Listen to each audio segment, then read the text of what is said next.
Hola, muy buenas noches a todos. Bienvenidos, ¿cómo se encuentran? Espero todos estén muy bien. Bienvenidos a este espacio que hemos creado para ustedes, para todos los cuidadores y familiares de personas con Alzheimer. Pues hoy vamos a realizar el último Instagram Live de este año. Este ha sido un espacio muy importante donde pues de la mano de los mejores expertos y especialistas pues hemos podido resolver muchas de sus dudas e inquietudes sobre la enfermedad del Alzheimer, sobre cómo es el cuidado de sus familiares, cómo es el manejo que se debe llevar a cabo con ellos. Ya vemos que se van conectando varias personas. Bienvenidos, por favor me indican si el sonido está bien, si me están escuchando bien. Para las personas que se están conectando, pues de nuevo les comento, pues este es el último Instagram Live que vamos a realizar este año. Hemos tenido varios espacios donde pues hemos trabajado diferentes temas y pues es un espacio que realmente las familias han podido aprovechar mucho respondiendo todas sus dudas e inquietudes. Listo, veo que el sonido está bien. También coméntenme desde dónde nos escuchan, desde qué lugares, ciudades o países están conectados con nosotros. Bueno, buen sonido, perfecto. Fanny Jurado, Clara López. Bueno, bienvenidos a todos. Estamos dando unos minutos que se conecten más personas y que se conecte el doctor. El tema de hoy pues es un tema muy pertinente, que es la pandemia y la salud mental de pacientes con Alzheimer y también de sus familiares. Bueno, vemos personas desde Bogotá, desde Bucaramanga, desde Tabio, Cundinamarca. Bueno, bienvenidos a todos. Es un gusto tenerlos una vez más acompañándonos. Recuerden que la dinámica de este espacio es que ustedes hagan sus preguntas y pues podérselas ir respondiendo en vivo, pues de la mano de los mejores especialistas que nos acompañan. Bueno, vamos a dar unos segundos que ya veo por acá conectado el doctor y vamos a dar inicio a nuestra transmisión del día de hoy.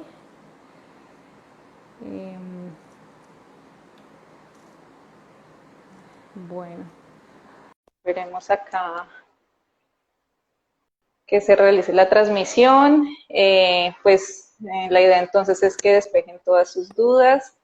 Bueno, muy buenas tardes, doctor. ¿Qué tal? Buenas tardes, ¿cómo te va? Muy bien, muchas gracias. ¿Cómo está? Muy bien, muy bien. Contento de Bueno, cerrar el año.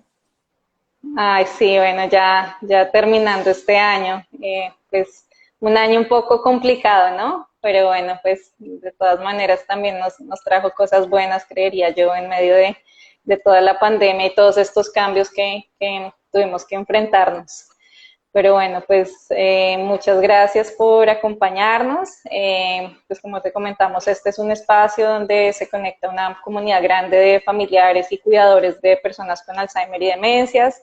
La idea de este espacio es poderles dar ese acompañamiento, poderles responder sus dudas, pues tienen muchas preguntas, muchas inquietudes, entonces pues de la mano de los mejores expertos poder como contestar esas inquietudes que tienen para orientarlos y ayudarles un poco en este proceso, pues que es difícil, ¿no? Que muchas veces no saben pues cómo llevar a cabo y manejar tantas situaciones.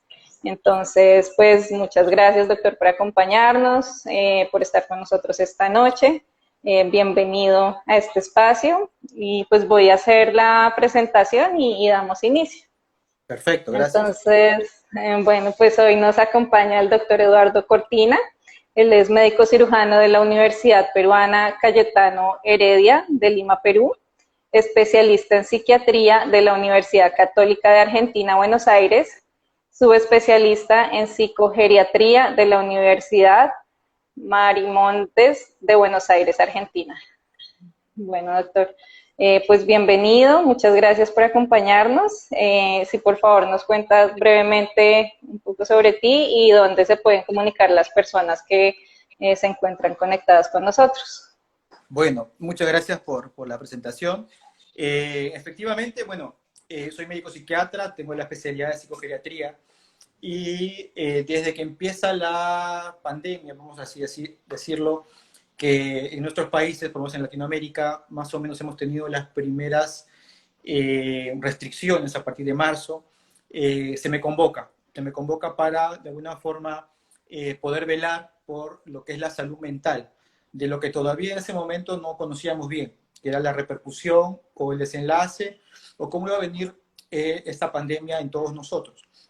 Vengo trabajando aquí en la Clínica San Felipe, que es una de las primeras clínicas del país, aquí en Lima, Perú, en aras un poco de velar justamente, ¿no? Por todas las cosas que hemos venido pasando a lo largo de este año.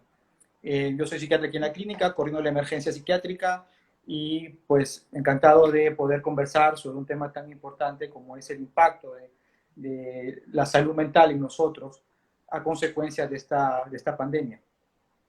Ujú. Para las personas que están conectadas, ¿cómo pueden comunicarse por medio de las redes sociales o algún contacto que les podamos dejar?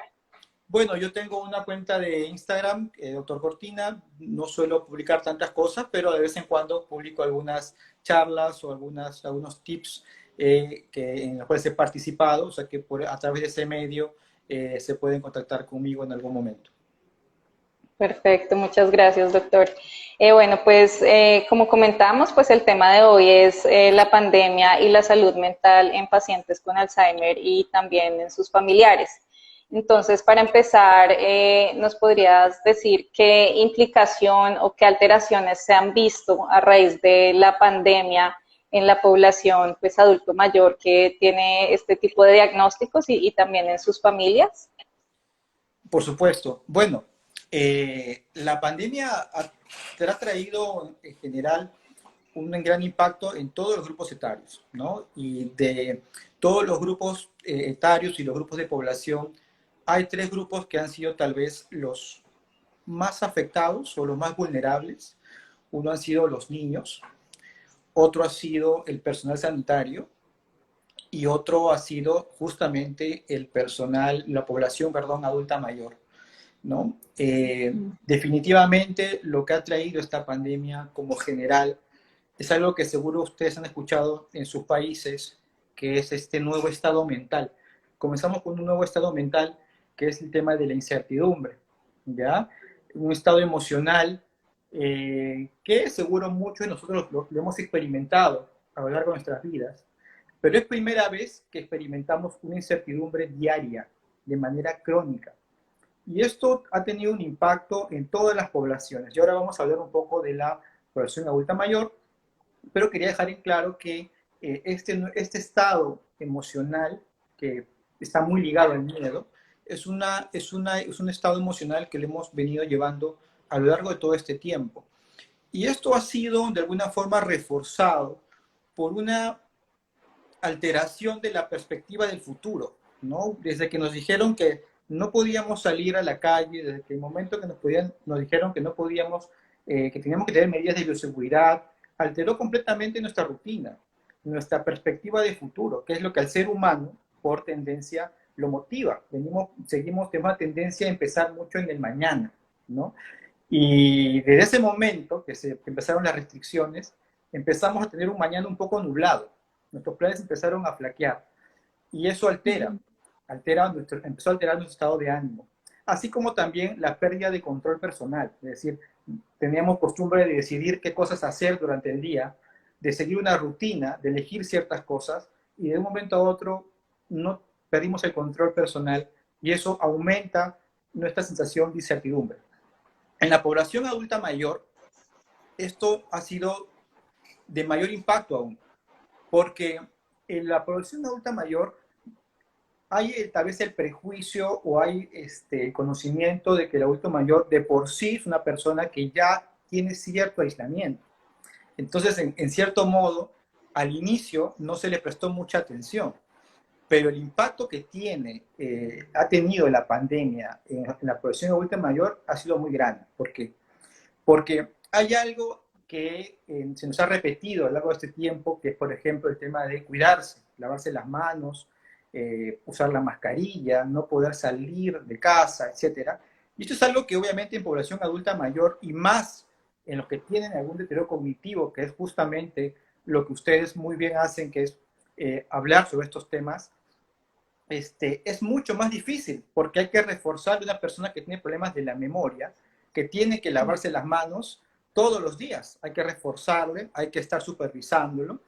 Y justamente lo que trajo esta pandemia es que se disminuye la capacidad de supervisión, ¿no? Entonces, muchos de los adultos mayores, padres, abuelos, fueron regresados a las casas para tener una supervisión por parte de los familiares. Y eso generó también un agotamiento por parte también de los cuidadores o de los familiares. Entonces, por un lado, ha hecho un impacto porque había que tener un mayor control de la población que padece alguna enfermedad neurodegenerativa, como es el caso del Alzheimer, que es la enfermedad degenerativa más común en la población, hablando de las demencias. Eh, También ha sido un impacto en relación a que las personas adultas mayores que padecen alguna enfermedad neurodegenerativa eh, no reconocen los síntomas. Es decir, una persona que tiene un síntoma, que puede tener un síntoma, por ejemplo, de COVID, que no tiene un problema demencial, puede explicar cómo se está sintiendo. Sin embargo, una persona que no tiene esa capacidad, le va a costar mucho más explicar cómo se siente. Entonces, también ha generado un problema para los cuidadores porque no es tan fácil reconocer cuando una persona con problemas cognitivos se siente mal, ¿no? Y por otro lado, ha habido en muchos de los casos una exacerbación de síntomas neuropsiquiátricos a raíz de esta pandemia, porque a raíz de las restricciones que han habido, ha habido una disminución de las terapias, una disminución de la supervisión, es decir, todo esto ha podido generar que haya un empeoramiento cognitivo, es decir, una exacerbación de todos los cuadros de pacientes, de personas que padecen la enfermedad de Alzheimer, por ejemplo, ¿no? Ok, entonces se ha visto como tal mayor alteración a nivel cognitivo, a nivel comportamental, mayor afectación también en los cuidadores, pues por todo este encierro y las dificultades de dar ese manejo en casa, ¿no? Pues a una persona con este diagnóstico que requiere de tanto manejo. Por supuesto, por supuesto. Ha sido, eh, al inicio sobre todo, ha sido muy complejo, tanto para el paciente, para los pacientes que padecen de Alzheimer, como para los cuidadores, las familias, sobre todo, ¿no? Porque tal vez no hay la costumbre de cuidar a una persona con esos diagnósticos de manera continua, Ujú. ¿no? Ok. Bueno, doctor, muchas gracias. Entonces vamos a dar inicio pues a las preguntas que nos están haciendo las familias. Acá, bueno, nos dice Macri Bicha, mi madre se ha caído 4 veces desde el encierro, vive muy ansiosa y alucina con el espejo. ¿Qué se puede hacer? Perfecto, es una excelente pregunta porque una de las cosas que ha traído esta pandemia es justamente la exacerbación de síntomas neuropsiquiátricos, síntomas clínicos de las personas que tienen un deterioro cognitivo. Eh, Ha habido, como te comentaba hace un momento, una exacerbación de síntomas. ¿Por qué? Porque así como nosotros, las personas nos ha alterado de alguna forma el no poder salir, el no poder hacer lo que normalmente hacíamos, también esta población ha cambiado sus rutinas. Normalmente la población que tiene un deterioro cognitivo, que está tanto en casa, o que está en un asilo, que está en un centro especial para este tipo de personas, tienen rutinas, tienen horarios. Y hay algo que también no han podido tener a raíz de esta pandemia, es justamente la visita, ¿no? La continua visita que puede tener por los familiares. Eh, entonces, hay una serie de factores que han alterado y generan la irritabilidad o el desequilibrio de estas personas. Normalmente la persona puede caerse más veces porque puede tener síndromes más confusionales. Normalmente la manera en cómo la persona que tiene una demencia, en este caso, por ejemplo, el Alzheimer, anuncia que algo está mal, es un síndrome confusional. Entonces, normalmente la persona puede caerse en un estado de excitación, un estado de agitación. Es por eso que normalmente lo que se ha ido viendo es que la supervisión psiquiátrica o geriátrica o neurológica, si fuera el caso, ha tenido que ser un poco más estricta. Entonces, si esa persona se ha caído, es probable, hay dos opciones, o que ha tenido una crisis o que se ha desorientado y hay que ajustar un poco el tema de la supervisión y también de la medicación, o que a raíz de una agitación se le ha dado medicación y esto ha generado que la persona puede tener una caída o pérdida de equilibrio, ¿no? Entonces, en ese caso, lo que se aconseja es tener un control psiquiátrico o geriátrico para regular los fármacos y poder tener una supervisión mayor. Ok, perfecto, muchas gracias. Acá F. Duarte dice, antes de la pandemia mi madre era una persona amable a pesar de su diagnóstico de Alzheimer, pero luego la he visto demasiado irritada. ¿Qué puedo hacer? Bueno, uno de los síntomas que anuncian en una persona, tanto adulta mayor como adulta mayor con Alzheimer, la irritabilidad o el cambio de la conducta puede anunciar, por ejemplo, depresión. A veces la depresión Ujú. es muy común o muy fácil tal vez para el especialista diagnosticarla en un paciente no demencial.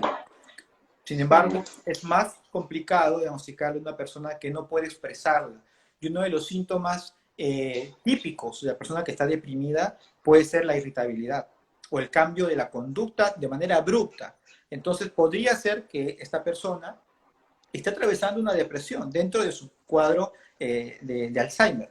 Y tendría que ser evaluado en este caso por un psiquiatra o por un neuropsiquiatra, por un geriatra, para ver si amerita darle algún antidepresivo o tal vez algún acompañamiento o dinámica que pueda mejorar su estado de ánimo.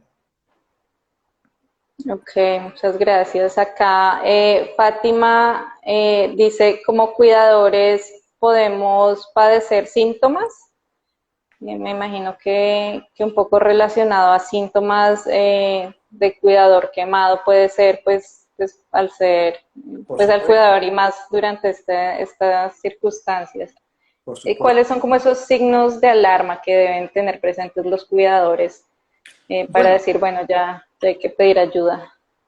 Bueno, es justamente lo que se ha visto, por ejemplo, aquí en la clínica, que hemos trabajado con área COVID, el personal sanitario, el primer mes sobre todo, tuvo muchos cuadros de estrés agudo, que tiene mucha relación con el burnout, ¿no? Con ese síndrome del quemado, porque es una carga abrupta de trabajo en una situación nueva, una situación que hay que adaptarse, ¿no? Es decir, es diferente trabajar con una carga laboral conocida que trabajar con una carga laboral alta desconocida. Es decir, el personal, por ejemplo, aquí en la clínica tuvo que adaptarse a usar nuevos implementos, a atender nuevas técnicas. Entonces, eso generó un estrés adicional a la carga laboral que venían teniendo. Y lo mismo pasa con los cuidadores.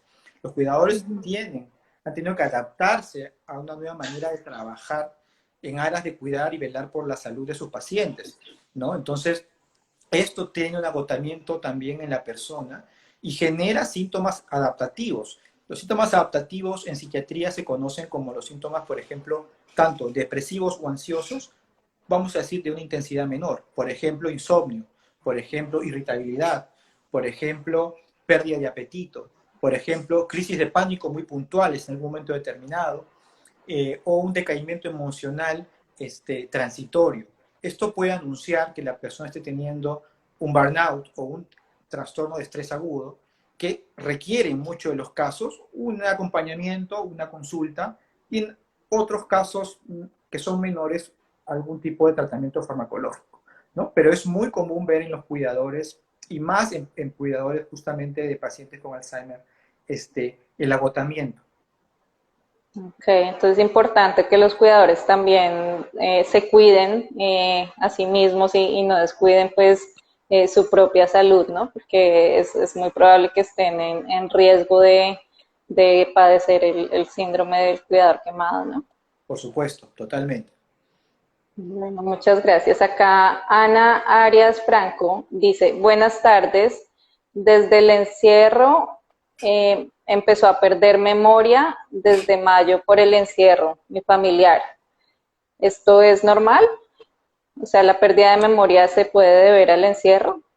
Estamos hablando de un familiar que no tiene un diagnóstico, me imagino, psiquiátrico o neurodegenerativo.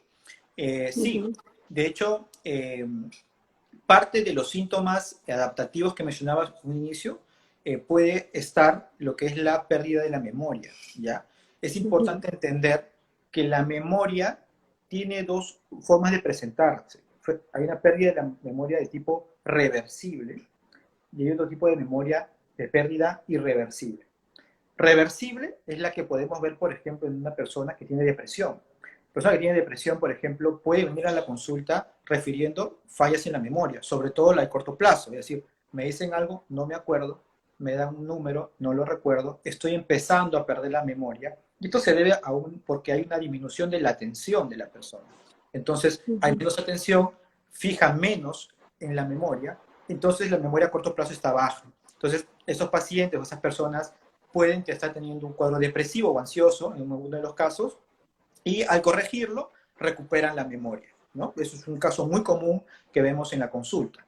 Y están obviamente los casos de las memorias irreversibles, que es el caso del Alzheimer, demencias vasculares, etcétera, que puede haber una exacerbación, como lo dije anteriormente, a raíz de la pandemia, ¿no? Ok, pero entonces como tal no todos los casos donde vean pérdida de memoria en adulto mayor es relacionado a un diagnóstico de Alzheimer, sino que puede ser de pronto por una depresión o otro tipo pues, de sintomatologías que se están presentando que de pronto pueden ser reversibles, ¿verdad? Por supuesto. De hecho, muchos de los casos de consulta de personas adultos mayores que vienen por falta de memoria no terminan siendo problemas neurodegenerativos, ¿no? A veces hay un sobrediagnóstico. Hay pacientes que vienen con ese diagnóstico de otros lados y realmente no tenían un Alzheimer, no tenían una demencia vascular, sino simplemente tenían una depresión no tratada, ¿no? Entonces siempre es bueno pasar por un especialista para descartar otras causas, así como hay causas metabólicas que pueden generar también la baja de la memoria, que bueno, este es tema de otra charla, pero sí, más o menos para que se pueda entender. Ya, muchas gracias. Bueno, acá Mariana dice, buenas tardes, mi madre no, al no recordar lo de la pandemia, se sale y no lleva la mascarilla. Y si le llamamos la atención, se enoja. ¿Qué se puede hacer? Esto pues también es una situación que se le presenta a muchas familias porque precisamente la persona con Alzheimer pues no entiende la magnitud de la pandemia o olvida las medidas que debe tener presentes, ¿no? Y entonces pues es la lucha de las familias de que se ponga la mascarilla, se lave las manos, el distanciamiento y demás. Entonces ahí que se les puede recomendar. Bueno, esto es lo que hemos venido, o por lo menos en mi campo, que también es la psicogeriatría, hemos venido escuchando de las familias, ¿no? El no poder, no poder sobrellevar estas situaciones que los padres, abuelos, etcétera, se van, salen de casa sin la protección. Creo que lo que ha habido en este tiempo es una adaptación. Las familias se han tenido que ir adaptando poco a poco, buscando ayuda en otros familiares, uniéndose más. Hay muchas familias en que se han empezado a unir, familias que los hermanos ni se hablaban. Y a raíz de que el padre esté en casa de uno de los hermanos, empezaron a unirse en aras de que el padre no se infecte de COVID. Entonces, acá el único consejo es justamente lo que decías en un momento, es la supervisión continua. Supervisión continua, explicación continua, agota, pero tenemos que hacerlo porque el paciente que padece de Alzheimer, una de las cosas que tenemos que tener claras acá en neuroactivo es que se altera la comprensión y la memoria. Entonces, si la persona no comprende lo que está pasando en el entorno, es imposible que fije lo que le estás diciendo, y obviamente si no tiene memoria activa a corto plazo ni a largo plazo, va a ser muy difícil que pueda seguir las medidas de bioseguridad sin supervisión. Claro, entonces pues mucho acompañamiento, mucha paciencia y pues poderles decir cuántas veces sea necesario, pues recordando que es parte de la patología y que ellos van a olvidarlo. A veces tiene que ver también con el grado, ¿no? Sabemos que la enfermedad de Ujú. Alzheimer y otras demencias tienen ciertos grados, ¿ya? Hay grados incipientes, grados medios, grados finales. El Alzheimer como enfermedad tiene, la gran cantidad de tiempo de enfermedad es en el grado medio, ¿ya? Eh, Hay cosas que se pueden hacer también como colocar carteles, colocar señalizaciones, ¿no? Hacer un poco más dinámico que la persona pueda tener algunos reparos, algunos frenos a la hora de lavarse las manos, pero creo que lo principal en este caso es la supervisión continua. Ok, perfecto, muchas gracias. Acá, bueno, Sepúlveda dice, mi padre está teniendo dificultades para moverse. ¿Esto es debido al Alzheimer? Bueno, el Alzheimer trae como consecuencia clínica, eh, también alteraciones en todo lo que es el cuerpo, es decir, en la marcha, en la movilidad. Normalmente cuando una persona con Alzheimer empieza a tener este tipo de problemas es porque ya está en una etapa un poco más avanzada. En el caso de a la pregunta que se hace, habría que hacer una evaluación clínica, ¿no? Un poco más amplia para descartar otras causas de por qué la persona no tiene mayor movilidad. Eh, pero sí, el Alzheimer como cuadro puede tener, normalmente tiende la persona a la postración finalmente. Entonces, habría que ver en qué parte de la enfermedad está este familiar o esta persona que está haciendo la consulta, ¿no? Ok, y es posible que debido al encierro, como el doctor dice, pues se ha exacerbado todas estas sintomatologías y cambios en la enfermedad y estén apareciendo más temprano, pues de lo esperado. Sí, de hecho, ya algunas publicaciones han mencionado que gran consecuencia de la pandemia es la exacerbación de síntomas, o mejor dicho, la exacerbación de cuadros como el Alzheimer, ¿no? Que se ha reducido un poco el tiempo en el cual evoluciona la enfermedad. ¿Por qué? Porque el Alzheimer es una enfermedad que más o menos, vamos a decir, un rango correcto que puede ser entre 4 y 20 años, el tiempo total de una persona que tiene, desde que tiene un síntoma evidente de Alzheimer, pero el tiempo promedio sería más o menos 8 años. Entonces, lo que se está viendo que podría ser, porque todavía no sabemos bien estos resultados, pero que se puede reducir la persona si no tiene la supervisión, si no tiene la neurorehabilitación, si no tiene la medicación que corresponde, puede ser que exacerbe los síntomas y este plazo y estos tiempos se reduzcan. Entonces, la persona tenga un deterioro mayor en menos tiempo, ¿no? Ok, entonces de alguna manera la forma en que pueden ayudar en esta, digamos que en estas condiciones de encierro es continuar manteniéndose muy activos mentalmente de alguna forma, actividad física pues controlar su medicamento o qué tipo de recomendaciones se les puede dar. Bueno, la recomendación es que se trate de seguir la rutina antes de la pandemia, ¿no? En la medida de lo posible. Es decir, si son personas que estaban siendo estimuladas cognitivamente, hay que tratar en la medida de lo posible, sea en la casa o en los lugares donde están estas personas, en seguir, por ejemplo, teniendo actividades de estimulación sensorial, como el tema de la música, el tema del baile, el tema del canto. Hay que intentar que tengan todavía contacto con la naturaleza, es decir, porque eso les ayuda mucho a disminuir los niveles de ansiedad y a la orientación. Emplear, por ejemplo, las nuevas tecnologías para que puedan mantener contacto de alguna forma con sus familiares, ¿no? Porque hay algo que tal vez no se menciona, pero la gran motivación incluso del paciente con Alzheimer es la visita del familiar. La visita del familiar, o si es que no está viviendo con la persona, la visita del familiar genera una estimulación muy alta. Y eso disminuye mucho los niveles de ansiedad y de irritabilidad en la persona que padece de Alzheimer. Entonces, eh, por más que hayan fallas en la memoria, tanto de corto y largo plazo, la estimulación sensorial del afecto generan en el paciente con Alzheimer una tranquilidad. Entonces, estas cosas me parece que si son capaces de sostenerse en un estado de pandemia, van a favorecer a que la persona no exacerbe sus síntomas, ¿no? Ok, muchas gracias. Entonces, y de pronto, pues las familias que tienen la dificultad de desplazarse y hacer la visita, igual utilizar las herramientas de la tecnología para una videollamada, para mostrarle al nieto, para, pues, de alguna forma hacerlo sentir como que están haciendo esa visita y están haciéndolo sentir especiales, ¿cierto? Por supuesto que sí. Creo que esa es la idea. Y bueno, y ahora ya se están, en algunos países están abriendo algunas restricciones, entonces ya se podría tal vez recibir algún tipo de visita distanciada que permita por lo menos lo visual, el contacto visual o el contacto auditivo que estimula mucho. También algo que menciono bastante cuando me preguntan cuando hablamos de los sentidos, es el olfato, ¿no? En las personas que tienen demencia, alguno podría pensar de que la música, el canto, el baile estimulan, sí lo hacen, pero hay algo que estimula mucho y que puede de alguna forma mejorar mucho el bienestar mental de una persona con Alzheimer, que es el olfato. Normalmente el olfato es un sensor que va directamente al centro de la memoria, no pasa mucho filtro.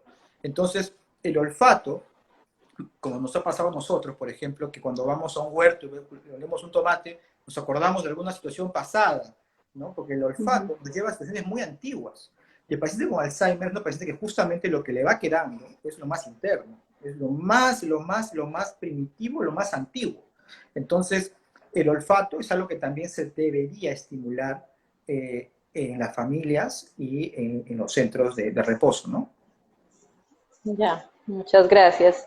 Bueno, acá Perla Villalba dice, mi mamá dice que la deje salir, que ella no va a buscar hombre y no sé qué hacer. Entonces, bueno, me imagino que se pone intranquila y irritable cuando no la dejan salir. Entonces, ¿hay que se le puede recomendar? Bueno, creo que entendí que iba a buscar hombre, dijo, ¿no? Sí, pues Sí, seguro la mamá, pues dentro de su patología, pues sí, esa es la respuesta que le da a su hijo. claro, claro, sí, sí, no he escuchado bien. Sí, bueno, tal vez en ese momento esté en un cuadro delirante, ¿no? Que es uno de los signos y síntomas de la enfermedad demencial, la enfermedad de Alzheimer. Entonces, en ese caso, pues habría que explicarle de la mejor manera y, en verdad, los delirios y todo lo que son alucinaciones y episodios de agitación, en la mayoría de casos, requieren de un manejo psicofarmacológico, ¿no? Entonces, en ese caso habría que revisar si es que ya está tomando algún medicamento, mejorar la dosis y si no lo está tomando, tal vez pedir una evaluación para determinar un fármaco que le pueda ayudar a disminuir este delirio o esta agitación que pueda tener. Ya, muchas gracias. Bueno, acá Olga Muralla dice, mis padres tienen 85 años. ¿Hasta qué punto puedo exigirles para hacer que se sientan independientes y no tan dependientes de mí? No te entendí bien la pregunta. ¿Cómo? Dice, mis padres tienen 85 años. ¿Ya? ¿Hasta qué punto puedo exigirles que sean más independientes, que no dependan tanto de mí? O sea, ¿qué tan recomendable es fomentar como esa independencia en sus padres? Me imagino que ella es la cuidadora de ambos padres y pues son muy dependientes de ella. Bueno, ¿Hasta qué punto eh, debe ella exigirles? O... claro. Es una excelente pregunta porque una de las cosas que padecen y que sufren mucho los adultos mayores, más allá de hablar de las demencias, es la pérdida o la sensación de pérdida de autonomía. A veces los hijos o los familiares, por querer cuidar, hacen que la persona pierda también control y pierda autonomía. Entonces, es importante que tiene que haber un equilibrio, ¿no?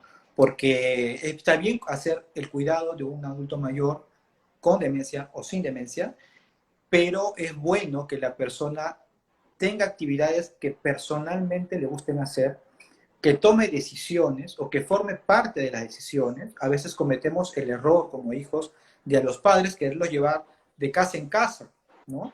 Y cuando eso es algo que en realidad es un poco no tan recomendable, ¿no? Porque eso favorece la desorientación, favorece la depresión en los adultos mayores. Es mejor que estén en un lugar, si es posible en su casa, sino en la casa de uno de los hijos y que ahí sea el lugar donde están. Entonces, es muy importante a la pregunta tener un equilibrio, ¿no? Son personas que todavía pueden tomar opinión, decisiones. Y no hay que olvidarnos que los adultos mayores, sean con demencia o sin demencia, siguen siendo quienes son, ¿no? Ujú. Siguen siendo el padre, sigue siendo la madre, siguen teniendo que tener el respeto que merecen y necesitan el cuidado que merecen. No se vuelven niños. Hay un falso concepto, ¿no? De que el paciente que tiene Sí. demencia, que tiene esto, son niños y es completamente opuesto.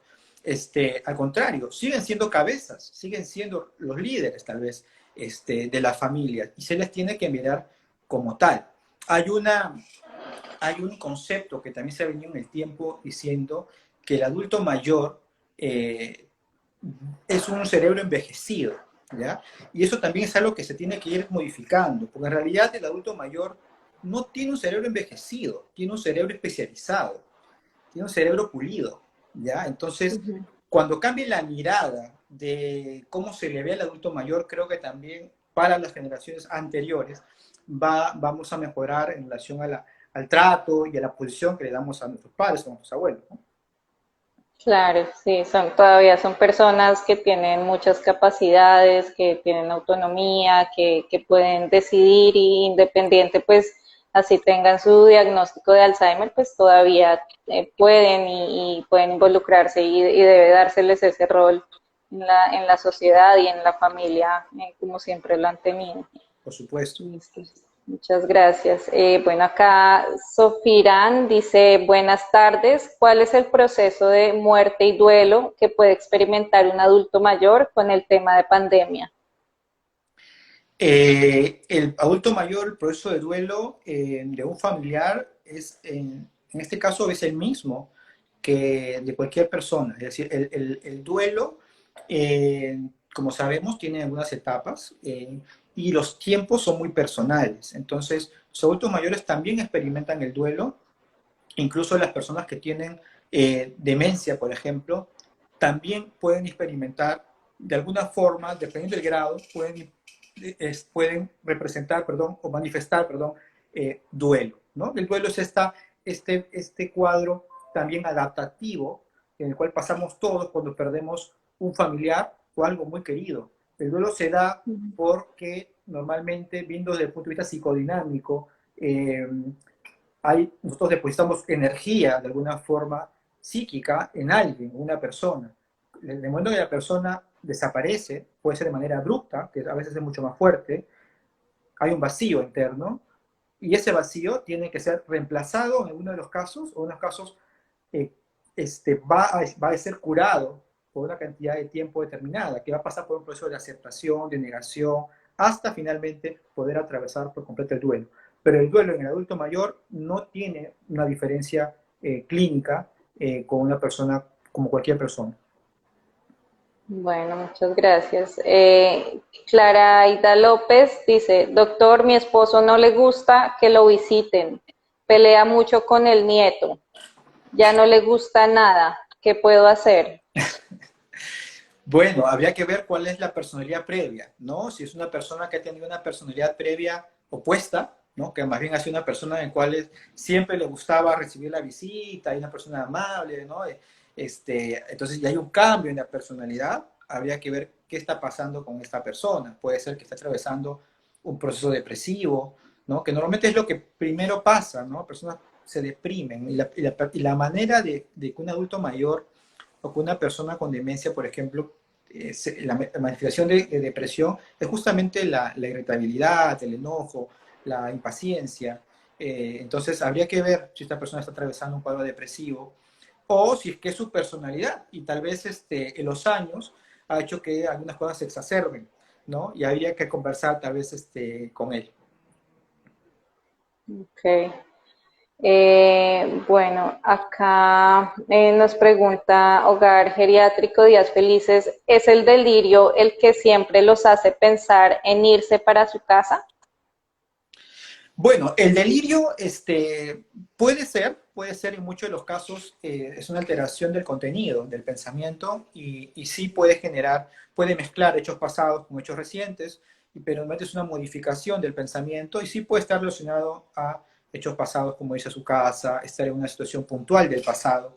Normalmente el delirio de una persona con demencia suele ser el pasado, porque el contenido del pensamiento es está básicamente en el pasado más antiguo, de personas que tienen demencia, por ejemplo, ¿no?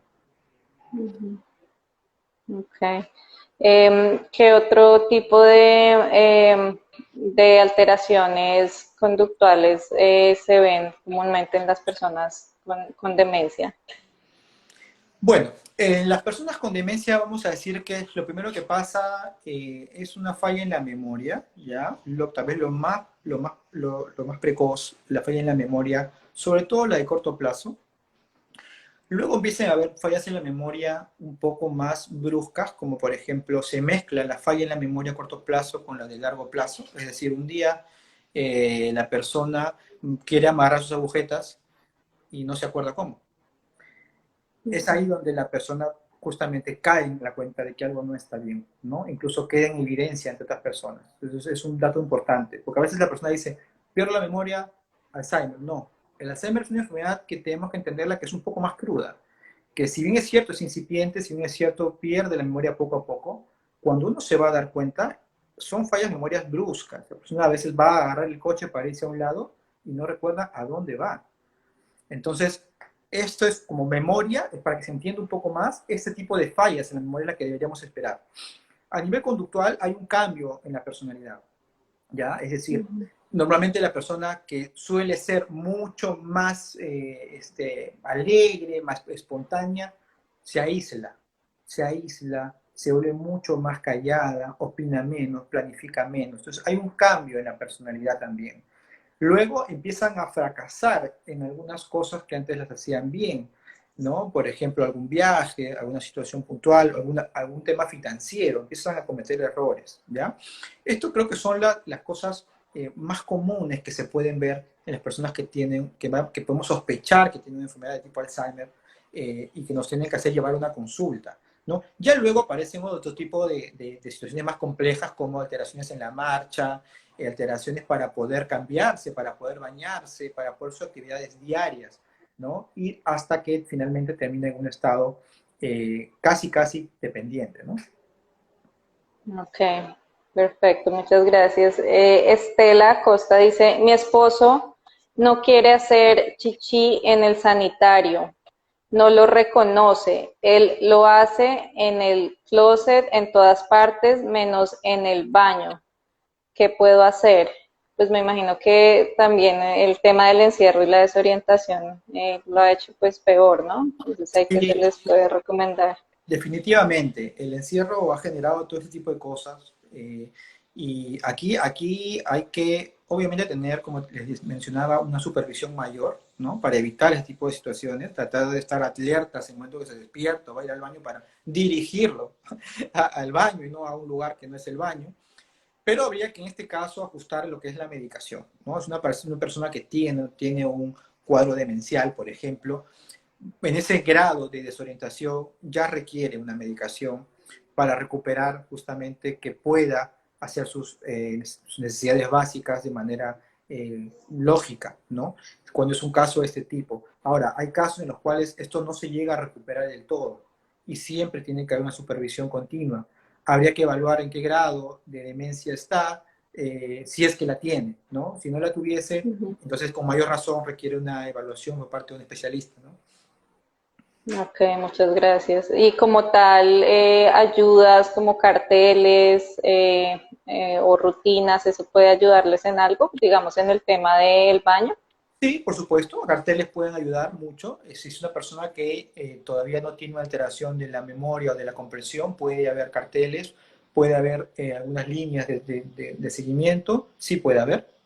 Pero de todas maneras, en este caso es un caso, me parece un poco fuerte, ¿no? La persona hace sus necesidades en otro lado, habría que tener una supervisión, una revisión por un especialista porque requiere un manejo especializado, ¿no? Ya, muchas gracias. Bueno, Miriam Muñoz dice, buenas noches, mi mamá empieza a ver o imaginar que está en el campo. Aparte, mi madre quiere estar constantemente en el baño, así acabe de ir. ¿Esto es propio del Alzheimer? Sí, bueno, claro, el Alzheimer tiene como cuadro clínico, es muy variable, honestamente es muy variable, pero una de las características justamente es la alucinación y los delirios, o sea, definitivamente este es el delirio y la alucinación, tal vez es el momento más crítico del paciente que tiene Alzheimer. Entonces, en este caso, como decía en la pregunta anterior, normalmente este tipo de cosas se manejan con la psicofarmacología, ¿no? De hecho, la farmacología ha ayudado mucho a lo largo del tiempo a disminuir tanto los síntomas neuropsiquiátricos que padecen los pacientes con Alzheimer y a mejorar el tiempo de vida. Entonces, y esto favorece a que los pacientes con Alzheimer, uno, que tengan más tiempo de vida, y otra cosa es que tengan una mejor calidad de vida con sus familias, con las familias. Es decir, una persona puede tener un Alzheimer declarado y puede tener una calidad de vida buena con sus familias, pero si no está medicado, si no tiene una neurorehabilitación, si no tiene unas terapias que le ayuden a favorecer la parte cognitiva o detener de alguna forma el deterioro que genera el Alzheimer, es muy difícil, ¿no? Claro, muchas gracias. Bueno, y Beth dice, ¿y cómo es la mejor forma de sacarlos del delirio? O como cuidadores, ¿cómo lo manejamos? Bueno, una persona que tiene delirio no se le puede, desde el punto de vista práctico de qué hacer en el momento, no se le puede contradecir, ¿no? No se le puede confrontar. La confrontación va a traer mayor excitación, siempre, eso por regla. Tratar de, en ese momento, de alejarlo de cualquier objeto o de cualquier situación que pueda poner en riesgo su vida. Una ventana, por ejemplo, un cuchillo, un corta uñas, una luna, ¿no? Eso sí, el cuidador tiene que estar muy alerta, alejarse él y alejar a la persona de estas situaciones, buscar tal vez una persona más que lo pueda ayudar a tal vez si es una situación violenta, a sujetarlo. Y en estos casos, cuando son delirios muy hiperactivos, hay que dar psicofármacos, ¿no? Normalmente los fármacos que se suelen dar en los delirios o en las agitaciones psicomotrices son los antipsicóticos, ¿no? Que funcionan bastante bien en ese tipo de casos. Ok, entonces no confrontar, no de alguna forma, pues ponerse en sus zapatos y entender lo que están viviendo y tratar de distraer. Y ya si es muy persistente y ya no es manejable para la familia, hay que revisar con el especialista porque requiere de un tratamiento farmacológico. Por supuesto. Bueno, muchas gracias. Bueno, Silvana nos pregunta, buenas noches, ¿en qué momento del proceso de demencia o deterioro neurocognitivo se recomienda la internación del paciente? Gracias. Bueno, es una excelente pregunta, porque es muy difícil a veces determinar en qué momento internar a un paciente. Va a depender un poco del entorno del paciente, ¿ya? ¿Por qué? Porque no solamente la internación se mide por la gravedad del cuadro, sino por el entorno. Cuando un paciente con Alzheimer, por ejemplo, tiene una familia que hay una coordinación, hay una contención y hay unos medios también económicos y logísticos para poder tener una persona en la casa con una enfermera, con un cuidador, con una supervisión psiquiátrica o geriátrica, pueden estar en casa. Esto es lo ideal, tal vez, ¿no? Pero si no, tendrían que buscar un centro especializado que permita tener ese tipo de supervisión continua. Eso desde el punto de vista del entorno. Desde el punto de vista clínico, la persona requiere internación o supervisión continua desde el momento en que la persona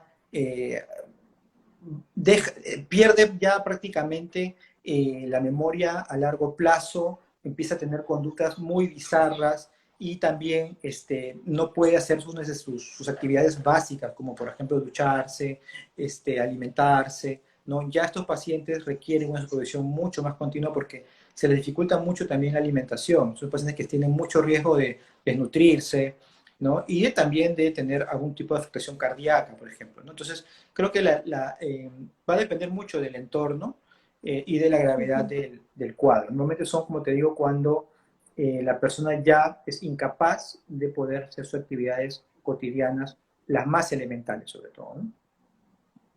Ok, muchas gracias. Bueno, Alandas dice, mi suegra no acepta tratamiento del neurólogo, pues es una persona bastante independiente en sus 86 años. Y es que a veces habla sola y se deprime por vivir sola. ¿Qué se puede hacer en esas situaciones donde el paciente no quiere aceptar el medicamento? Bueno, también son situaciones muy comunes. Normalmente las personas no solamente esto pasa en adultos mayores, ¿no? Esto pasa en la población en general. No nos gusta tomar medicación y menos medicación psiquiátrica, es decir, no, o sea, no está bien visto, ¿no? Pero es un tema también de mala fama que se han hecho, nos han hecho a raíz del tiempo. Pero sí hay que ver estrategias para que la persona tenga una visita. A mí me pasa muy seguido que cuando tengo que hacer visitas domiciliarias, tengo que entrar como cardiólogo a veces o como otro tipo de especialista para poder hablar con la persona y darme cuenta de qué es lo que está pasando. En la mayoría de casos se consigue que la persona finalmente tome un fármaco, que en este caso, por ejemplo, que ponían el ejemplo de la pregunta es de una depresión, consigan tomar la medicación y se logra la estabilidad. Ya cuando hay la estabilidad, la persona se da cuenta y te agradece y agradece a todos y dice, bueno, ok, está perfecto, estamos bien. Y se dan cuenta de lo que estaban padeciendo. Es muy difícil. La familia tiene que tener una estrategia en la cual lleve al especialista a la casa, o algún familiar más cercano, o algún amigo más cercano sea el que lo convenza de que esto le va a hacer bien. Hay que entrar, a veces hay que entrar un poco, pero por el bien de la persona, con un poco de engaños, ¿no? Para poder conseguir que la persona recupere su bienestar mental. Ok, muchas gracias. Bueno, Mary Rodríguez dice, buenas noches, mi paciente ya no quiere caminar ni quiere hacer actividades físicas. Se la pasa sentado en el sillón viendo tele. ¿Qué puedo hacer? Bueno, es muy probable que este paciente, esta persona esté teniendo una depresión. Entonces, lo correcto sería que sea evaluado si efectivamente está teniendo una depresión, que lo revise un especialista y si es así, que tenga una medicación. La medicación para depresión también está aprobada y funciona muy bien en pacientes con demencia, con Alzheimer. Entonces, de hecho, las personas, una vez que tienen un tratamiento farmacológico correcto, mejoran mucho, se reactivan y incluso mejoran su apetito, su calidad de sueño. Entonces, en este caso sería bueno que a la pregunta tengan una supervisión o un control psiquiátrico, ¿no? Ya, muchas gracias. Bueno, acá Marlene Yolanda dice, buenas tardes, mi mamá le diagnosticaron demencia, se mantiene llamando a mi abuela, ella está muerta y mi abuelo vive en un pueblo, come mucho, que porque yo no le doy comida es muy necia, no se queda quieta. ¿Qué puedo hacer? Bueno, creo que acá pues está hablando de que pues su abuela, su familiar pues está con varias alteraciones conductuales de difícil manejo y pues que por la misma pandemia se han complicado más. Entonces ahí, ¿qué se le recomendaría?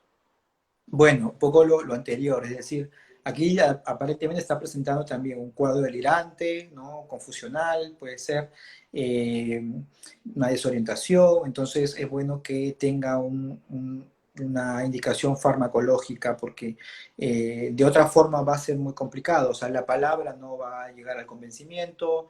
Sí, lo que se puede, sí, siempre se trata de comprender lo que está pasando, ¿no? De dar una explicación a la persona, como le mencionabas, no confrontarla, no decirle eso no existe, o la madre está muerta, también está muerta, no discutir, no confrontar, porque la realidad de la persona que tiene demencia o de la persona que tiene un delirio es otra realidad, tiene un juicio desviado, debilitado en muchos de los casos. Entonces, es bueno tratar de calmar, tratar de un poco desviar el tema, desviar la atención y, lógicamente, pedir un control por el especialista, ¿no? Ya. Bueno, doctor, ahorita pues nos dice Estela Costa si es conveniente viajar en este momento con un paciente con Alzheimer. No es conveniente, ese sería depende del viaje, ¿no? Imagino que es un viaje internacional, un viaje en gran distancia. Hay que ver el país, pero normalmente en los países como el nuestro, como Perú, Colombia, en Latinoamérica, no se está recomendando que personas adultas mayores, y más aún con Alzheimer y con algún tipo de demencia, tengan este tipo de viajes. Justamente por lo que hablamos al inicio, ¿no? Hay que tener una supervisión muy estricta, pues personas que van a tocar las cosas, no van a usarlas de seguridad correcta, entonces es muy complicado. Todavía es una población de riesgo, había que esperar un poco más ese viaje. Ok.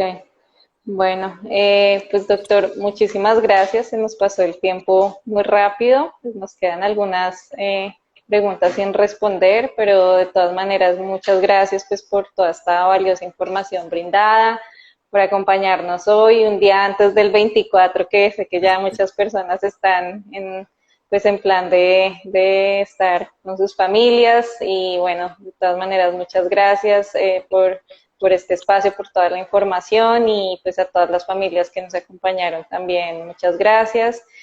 Pues deseándoles los mejores deseos para este nuevo año, ¿no? Que nos traiga muchas cosas buenas, que sea un año lleno de salud, de prosperidad, y bueno, que Dios quiera que ya veamos una luz en medio de toda esta pandemia y este proceso tan difícil, pero pues muy agradecidos, de verdad. Estos espacios le ayudan muchísimo a las familias pues a despejar dudas y a dar un mejor manejo a sus familiares y a sus seres queridos. Entonces muy agradecidos, y pues muchas bendiciones, doctor. Pues para cerrar, si tiene algún mensaje que le pueda dar a las familias pues en este momento, de los cuidados, del manejo de pronto que deben tener en cuenta ahorita, pues en las circunstancias de pandemia, con sus seres queridos, por favor.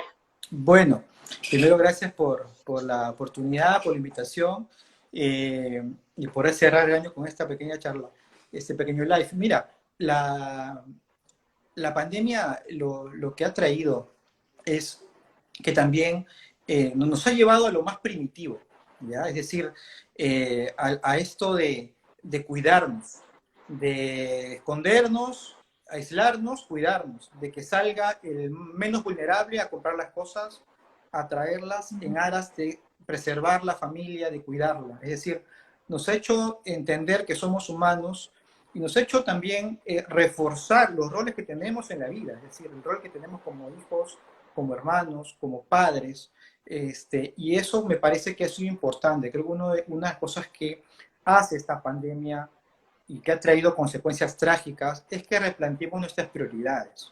Creo que venimos en una constante búsqueda de sentido de la vida, y creo que el hecho de entender que tenemos un rol con nuestras familias y un rol con la sociedad, con el entorno, incluso como profesionales, un rol, creo que ha hecho encontrar o está haciendo encontrar en todos nosotros el sentido de la vida, es cumplir un rol. Entonces, creo que vamos a acabar el año teniendo algunas reflexiones, valorando un poco más a quien nos rodea, y esperemos también que el próximo año sea un año mucho mejor, de mucho más salud. Así sea. Bueno, doctor, pues muchísimas gracias una vez más. Hasta luego. Feliz Navidad, felices fiestas, feliz año. Y bueno, a todas las familias, pues nos vemos de nuevo en el 2021. Muchas gracias. Hasta luego, muchas gracias. Hasta luego.